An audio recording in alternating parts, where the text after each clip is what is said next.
Assalamualaikum warahmatullahi wabarakatuh. My name is Yuki Rolisa. I'm from class F and now I wanna retell the book. The title of this book is Understanding Reading, a Psycholinguistic Analysis of Reading and Learning to Read. This book is 6th edition by Frank Smith. Buku ini terdiri dari 13 chapter dan 374 halaman. Chapter pertama dari buku ini tentang The Essence of Reading. Dari chapter 1 buku ini menjelaskan tentang inti dari membaca itu apa. Kata membaca sendiri digunakan untuk semua aktivitas dalam memahami keadaan atau bisa disebut dengan interpretasi. Kata interpretasi sendiri merujuk pada sebuah tulisan atau teks. Di dalam buku ini menyebutkan bahwa bahasa tertulis adalah tentang penuangan ide kepada suatu bacaan atau teks, sehingga dapat dipahami arti atau maksud dari teks tersebut. Menurut sebagian orang, bahasa yang ditulis dalam bentuk alfabet dianggap sulit karena memiliki struktur teks yang menuntut seseorang untuk memahami maksudnya. Namun, itu tidak benar. Membaca teks tertulis tidak lebih kompleks dari membaca wajah atau hal-hal lain yang berkaitan dengan itu. Memahami tulisan tidak lebih rumit dari memahami ucapan. Kata-kata tertulis dan lisan memiliki jenis tata bahasa, makna, dan struktur lain yang sama. Jika kita dapat memahami semua kata-kata dari bahasa lisan yang kita ketahui, kita dapat melakukan hal yang sama untuk kata-kata tertulis. Salah satu strategi dalam membaca yang digunakan untuk mengidentifikasi makna dari sebuah teks adalah kita tahu apa konsep dari bacaan tersebut. Kemudian selanjutnya adalah chapter 2 tentang comprehension dan knowledge. Pemahaman adalah sejenis sinonim untuk pemahaman dalam diskusi yang dimaksudkan untuk ditampilkan teknis dan ilmiahnya. Non-visual informasi, memori jangka panjang, dan pengetahuan sebelumnya adalah istilah alternatif untuk menggambarkan struktur kognitif masing-masing individu di dunia. Teori ini mencakup skema penting dalam semua pemahaman dan mengingat atau representasi umum dari pengaturan dan situasi yang sudah dikenal. Teori dunia adalah sumber pemahaman karena kita terus menghasilkan dan memeriksa kemungkinan tentang situasi di dunia nyata dan imajiner. Dasar pemahaman adalah prediksi, eliminasi sebelumnya dari alternatif yang tidak mungkin. Prediksi adalah pertanyaan yang kita ajukan dan pemahaman yang menerima jawaban yang relevan untuk pertanyaan tersebut. Jika kita tidak bisa memprediksi, kita akan bingung. Jika prediksi kita gagal, kita akan tercengang. Kenapa itu bisa gagal? Dan jika kita tidak memiliki minat atau ketidakpastian sebagai dasar prediksi, kita akan bosan dalam membaca. Struktur kognitif lebih seperti ringkasan pengalaman masa lalu. Akan sangat sederhana untuk mengatakan bahwa apa yang kita bawa di kepala kita hanyalah sebuah kenangan. Otak tidak dipenuhi dengan bermacam-macam foto, video, dan rekaman masa lalu. Paling tidak kita harus mengatakan bahwa semua ingatan kita memiliki arti. Mereka terkait dengan segala hal lain yang kita ketahui. Otak tidak seperti perpustakaan tempat informasi berguna disimpan di bawah judul yang sesuai untuk referensi di masa mendatang. Sebaliknya, pengetahuan yang kita miliki diatur ke dalam model kerja dunia yang rumit dan konsisten secara internal. dibangun melalui imajinasi dan pengalaman kita di dunia dan diintegrasikan ke dalam satu kesatuan yang koheren. Oke, selanjutnya chapter 3, Spoken and Written Language. Bahasa lisan dan informasi visual dari teks adalah struktur permukaan bahasa yang tidak merepresentasikan makna secara langsung. Makna terletak di dalam struktur bahasa, dalam maksud penutur dan penulis, dan dalam interpretasi pendengar dan pembaca. Struktur permukaan dan struktur dalam karakteristik bahasa yang dapat diamati yang ada di sekitar kita dapat disebut struktur permukaan. Sedangkan ada bagian dari bahasa yang tidak dapat diamati dan diukur secara langsung. Dan itu adalah makna, berbeda dengan struktur permukaan. Makna bahasa, baik lisan maupun tertulis, dapat disebut sebagai struktur dalam. Bahasa tertulis dan bahasa lisan tidak sama, dan bahasa juga berbeda jauh, bergantung pada situasi atau kondisi pada konteks. Dasar pemahaman adalah prediksi, dimungkinkan oleh sifat konvensional bahasa yang kompleks. Bahasa lisan sehari-hari berhubungan langsung dengan situasi di mana ia diucapkan dan jenis bahasa tertulis tertentu yaitu teks. Kemudian chapter 4, Information dan Experience. Ada dua alasan mendasar untuk membaca, untuk informasi dan untuk pengalaman.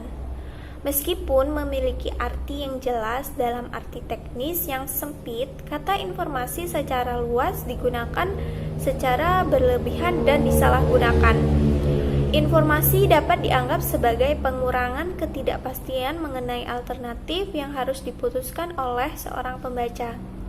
Berapa banyak informasi visual yang dibutuhkan pembaca dipengaruhi oleh kesediaan pembaca untuk mengambil risiko, mengambil keputusan yang salah. Pembaca yang menempatkan tingkat kriteria informasi yang terlalu tinggi sebelum membuat keputusan akan menemukan pemahaman yang lebih sulit, karena ada batasan seberapa banyak informasi yang dapat ditangani oleh otak dalam memahami teks.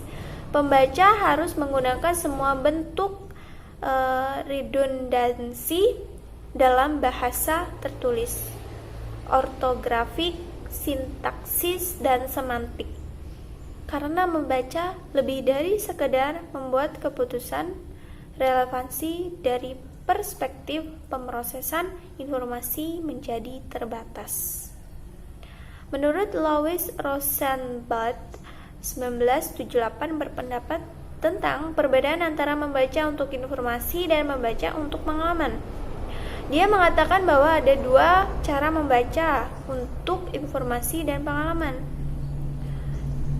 Ketika membaca untuk informasi adalah apa yang kita inginkan, kita sangat puas untuk mendapatkannya, dan cara apapun yang tidak bisa. Tetapi ketika kita membaca untuk pengalaman, kata Rosenblatt, kita enggan kehilangan sesaat pun. Seringkali kita melambat ketika mendekati akhir sebuah novel, seperti yang mungkin kita lakukan di akhir makan enak untuk memperpanjang pengalaman. Baik, selanjutnya adalah chapter 5 tentang Between Eye and Brain.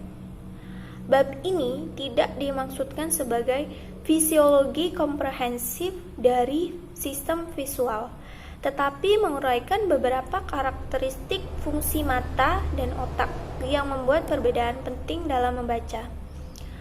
Ada 3 fitur khusus dari sistem visual yang harus dipertimbangkan. Yang pertama, kita tidak melihat semua yang ada di depan mata kita. Yang kedua, kita tidak langsung melihat apapun yang ada di depan mata kita. Dan yang ketiga, kita tidak menerima informasi dari mata kita terus-menerus. Ketiga Pertimbangan ini mengarah pada 3 implikasi penting untuk membaca dan untuk belajar membaca. Yang pertama, membaca harus cepat, membaca harus selektif, dan membaca tergantung pada apa yang sudah diketahui oleh pembaca. Membaca bukan hanya aktivitas visual, baik informasi visual maupun informasi non-visual penting untuk dibaca. Dan mungkin ada trade-off antara keduanya. Membaca tidak seketika, otak tidak dapat segera memahami informasi visual di halaman cetakan atau teks. Mata bergerak dalam sakade, berhenti pada fiksasi untuk memilih informasi visual. Biasanya berkembang ke arah depan, tetapi bila diperlukan dalam regresi. Membaca lambat dapat mengganggu pemahaman. Membaca dipercepat bukan dengan meningkatkan kecepatan fiksasi, tetapi dengan mengurangi ketergantungan pada informasi visual, terutama melalui penggunaan makna. Oke, selanjutnya adalah chapter 6 tentang bottlenecks of memory. Ada sejumlah paradoks tentang peran memori dalam membaca. Semakin banyak kita mencoba menghafal, semakin sedikit kemungkinan kita untuk mengingat. Semakin banyak kita mencoba menghafal, semakin sedikit kemungkinan kita untuk memahaminya. Yang tidak hanya membuat mengingat lebih sulit, selain itu juga membuat mengingat menjadi tidak berguna. Siapa yang ingin mengingat omong kosong? Di sisi lain, semakin kita memahami, semakin banyak memori akan mengurus dirinya sendiri. Implikasi dari paradoks ini adalah bahwa pengetahuan awal yang sudah ada dalam ingatan jauh lebih penting dalam membaca daripada upaya menghafal segala sesuatu dalam sebuah teks. Untuk mengulang tema yang sudah familiar, informasi non-visual sangat penting. Ada 4 aspek khusus atau karakteristik yang harus dipertimbangkan dalam pengoperasian memori. Yang pertama adalah masukan, bagaimana materi itu masuk. Kedua, kapasitas, berapa banyak yang dapat disimpan dalam memori. 3, ketekunan, berapa lama memori itu dapat disimpan. Dan yang terakhir adalah pengambilan, mengeluarkannya kembali. Kita juga mempertimbangkan apa yang tampak sebagai beberapa jenis memori, karena memori tidak selalu terlihat sama ketika diperiksa dengan cara yang berbeda. Ada 2 jenis memori yang kita tahu. Yang pertama, ingatan jangka pendek dan ingatan jangka panjang. Isi memori ingatan jangka pendek biasanya adalah beberapa kata terakhir yang kita baca atau dengarkan, atau apapun yang ada di dalam pikiran kita. Terkadang ingatan jangka pendek ditempati oleh apa yang akan dikatakan atau tulis, oleh alamat yang kita cari, atau oleh nomor telepon yang ingin kita hubungi. Ingatan jangka pendek adalah apapun yang menarik perhatian kita. Dan ingatan jangka pendek sangat penting dalam membaca. Disinilah kita menyimpan jejak-jejak dari apa yang baru saja kita baca, sementara kita melanjutkan untuk memahami beberapa kata berikutnya. Selanjutnya chapter 7, letter identification. Identifikasi huruf dengan fokus pada aspek membaca, di mana masalah dapat dinyatakan secara ringkas. Bagaimana mungkin seseorang yang mengetahui alfabet dapat membedakan dan menyebutkan salah satu dari 26 alternatif yang terlihat? Kita berbicara tentang huruf yang terpisah, bukan huruf dalam urutan apapun. Model identifikasi fitur diusulkan untuk identifikasi surat. Daftar fitur memungkinkan alokasi informasi visual ke kategori kognitif tertentu. Dalam kasus ini untuk huruf, Daftar fitur adalah spesifikasi tentang seperti apa informasi visual agar dapat dialokasikan ke kategori tertentu. Nama-nama huruf merupakan bagian dari keterkaitan antar kategori untuk mengizinkan identifikasi huruf yang sama bila memiliki konfigurasi yang berbeda. Misalnya huruf A besar dan A kecil. Daftar fitur yang secara fungsional setara ditetapkan. Untuk setiap daftar fitur akan ada jumlah kumpulan kriteria alternatif untuk memungkinkan keputusan identifikasi pada informasi visual minimum, tergantung pada jumlah dan sifat alternatifnya. Yang selanjutnya adalah chapter 8 tentang word identification. Bab sebelumnya dikhususkan untuk identifikasi huruf. Dalam bab ini menunjukkan bahwa identifikasi huruf sebelumnya tidak diperlukan untuk mengidentifikasi seluruh kata. Bab ini dibatasi untuk membahas kata-kata yang terpisah, di mana tidak ada petunjuk ekstrinsik tentang identitas mereka. Kita masih tidak berfokus pada apapun yang biasanya dianggap sebagai bacaan, di mana ada tujuan dan konteks yang bermakna. Ada 3 kelas kategori tentang identifikasi kata. Yang pertama, identifikasi kata secara utuh. Kedua, identifikasi huruf demi huruf. Dan terakhir adalah posisi perantara yang melibatkan identifikasi kelompok huruf.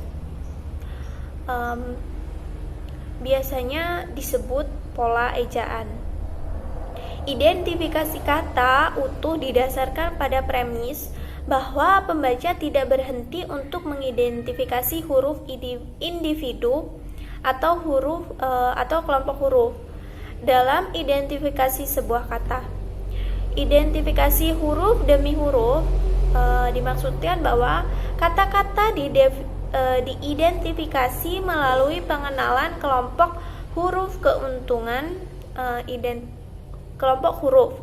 Keuntungan huruf identifikasi huruf demi huruf adalah mampu menjelaskan untuk identifikasi non kata-kata yang relatif mudah seperti vernalit. Kata-kata seperti huruf dapat langsung dikenali dari ciri khasnya yang merupakan informasi visual dari teks atau cetakan. Identifikasi kata langsung terjadi pada analisis fitur mengalokasikan konfigurasi visual ke daftar fitur dan kategori kata dalam struktur kognitif tanpa tahap perantara dari identifikasi huruf. Kumpulan fitur kriteria dapat dalam daftar fitur yang setara secara fungsional memungkinkan identifikasi kata pada informasi minimal. Misalnya ketika membaca dapat menggunakan pengetahuan sebelumnya tentang redundansi ortografis dalam kata. Bab selanjutnya adalah chapter 9, phonic dan mediated word identification. Bab ini membahas sejauh mana pengetahuan tentang bunyi yang terkait dengan huruf alfabet membantu dalam mengidentifikasi sebuah kata. Bagi banyak orang, proses mengkode ejaan kata menjadi bunyi adalah dasar dari membaca. Itu tidak perlu dan kadang-kadang tidak mungkin untuk mengatakan apa yang tertulis sebelum kita dapat memahami artinya. Penamaan sebuah kata biasanya muncul setelah identifikasi artinya. Identifikasi kata yang dimediasi adalah cara sementara untuk mengidentifikasi kata-kata yang tidak dikenal.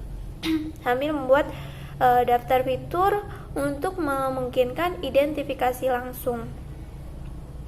Strategi alternatif untuk identifikasi kata yang dimediasi termasuk meminta seseorang menggunakan isyarat kontekstual, analogi dengan kata-kata yang diketahui, dan penggunaan fonik yang terbatas dan terkontrol.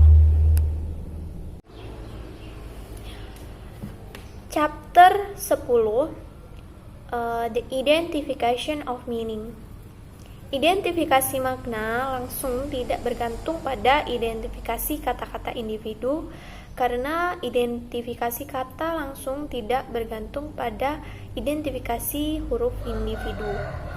Argumen identifikasi makna disajikan dalam 3 langkah. Yang pertama, menunjukkan bahwa identifikasi makna segera tercapai, bahwa pembaca biasanya mengidentifikasi makna tanpa atau sebelum identifikasi kata-kata tertentu. Yang kedua, mengusulkan bagaimana identifikasi makna segera dicapai.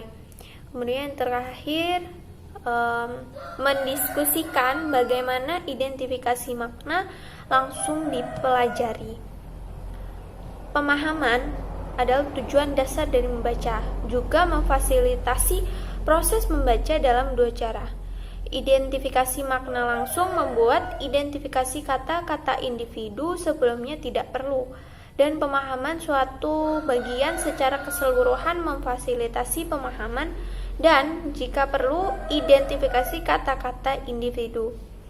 Identifikasi makna yang dimediasi meningkatkan kemungkinan penglihatan terowongan, kelebihan memori, dan ambiguitas yang disebabkan oleh ketergantungan yang berlebihan pada informasi visual. Chapter 11, Reading, Writing, dan Thinking. Membaca bukanlah aktivitas abstrak dan tidak berarti. Meskipun sering dipelajari dengan cara demikian oleh para peneliti dan ahli teori, dan masih diajarkan seperti itu kepada banyak pelajar. Pembaca selalu membaca sesuatu. Mereka membaca untuk suatu tujuan dan membaca serta untuk perenungan. Selalu melibatkan perasaan serta pengetahuan dan pengalaman. Membaca tidak pernah dapat dipisahkan dari niat dan minat dari pembaca, atau dari konsekuensi yang ditimbulkan pada mereka. Bab ini terutama membahas tentang arti membaca bagi pembaca. Membaca juga tidak pernah lepas dari menulis atau berpikir. Meskipun buku ini tidak secara langsung ditujukan pada salah satu topik besar, relevansinya tidak dapat diabaikan. Kemudian, membaca seperti menulis segala bentuk pemikiran lainnya dan tidak pernah dapat dipisahkan dari tujuan pengetahuan sebelumnya dan perasaan orang yang terlibat dalam aktivitas tersebut, maupun dari sifat teks yang sedang dibaca. Kefasihan membaca sangat bergantung pada karakteristik teks dan pembaca, seperti halnya pada kemampuan membaca. Bab 12, Learning about the Word. Bab ini memperkenalkan topik pembelajaran, tetapi bab ini relevan dengan cara anak-anak belajar membaca, karena ini sama dengan cara anak-anak mencapai penguasaan bahasa lisan. Pada bab ini ditekankan pada makna dan pemahaman dalam membaca, karena hal itu menunjukkan bahwa dasar dari semua pembelajaran, termasuk belajar membaca, adalah pemahaman. Anak-anak belajar dengan menghubungkan pemahaman mereka yang baru dengan pengetahuan yang sebelumnya. Pembelajaran berkelanjutan dan sepenuhnya alami dan tidak perlu mengajukan proses. terpisah dari modifikasi dan penguatan untuk mempertahankan dan mengkonsolidasi pembelajaran. Anak-anak mungkin tidak selalu merasa mudah atau bahkan perlu mempelajari apa yang kita coba ajarkan kepada mereka, tetapi mereka menemukan keadaan tidak mempelajari apapun tidak dapat ditoleransi. Kebanyakan dari apa yang diketahui individu tentang bahasa di dunia dan dunia tidak diajarkan secara formal. Sebaliknya, anak-anak mengembangkan teori mereka tentang dunia dan kompetensi dalam bahasa dan menguji hipotesis, bereksperimen dengan cara yang bermakna dan terarah dengan modifikasi tentatif dari apa yang sudah mereka ketahui. Dengan demikian, dasar pembelajaran adalah pemahaman. Anak-anak belajar terus-menerus melalui keterlibatan dalam demonstrasi yang masuk akal bagi mereka. Setiap kali kepekaan alami mereka untuk belajar tidak rusak. Belajar adalah kegiatan sosial. Anak-anak belajar dari apa yang dilakukan orang lain dan membantu mereka melakukannya. Chapter 13 atau chapter terakhir dari buku ini tentang learning about written language. Bab ini diutamakan tentang belajar membaca. Belajar membaca bergantung pada dua pemahaman dasar, bahwa bahasa tertulis bermakna dan berbeda dari bahasa lisan. Peserta didik harus mengandalkan informasi visual cetak sesedikit mungkin. Guru membantu anak-anak belajar membaca dengan menstimulasi minat dan memfasilitasi penggunaan bahasa tertulis ke tingkat yang tidak dapat dicapai oleh program pembelajaran formal dengan tujuan terbatas. Guru harus memastikan bahwa semua anak-anak menerima demonstrasi dan kolaborasi yang diperlukan untuk mempertahankan keanggotaan dalam klub literasi. Demikian penjelasan atau retail dari isi buku The Understanding of Psycholinguistic,